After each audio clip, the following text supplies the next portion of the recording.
Juris Vodcast with Scott Pearce. The U.S. Army is getting ready to attack dissenters in the United States. The 1st Brigade Combat Team of the 3rd Infantry Division is about to take up residence on U.S. soil.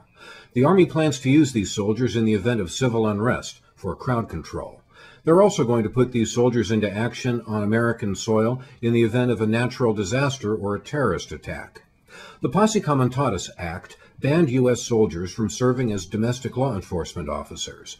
This law had been on the books for 100 years when Ronald Reagan took office in 1980. That's when the government started using the Navy and Air Force to chase drug smugglers.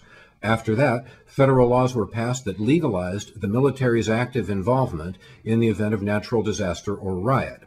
Now we're going to have a permanent garrison of U.S. soldiers, trained in the art of using force on Americans. At the Republican Party convention, law enforcement took violent action against protesters who hadn't set foot on the street. Since 1980, we've spent a fortune giving military equipment to local cops, again in the name of fighting drugs. It's no surprise that the nation is suffering from an unprecedented wave of police violence. It isn't hard to see what's coming. The U.S. Army will have the power to take preemptive action against any American the government doesn't like. Who among us thinks they will hesitate to use it? Juris Vodcast is a production of Nuclear Podcast.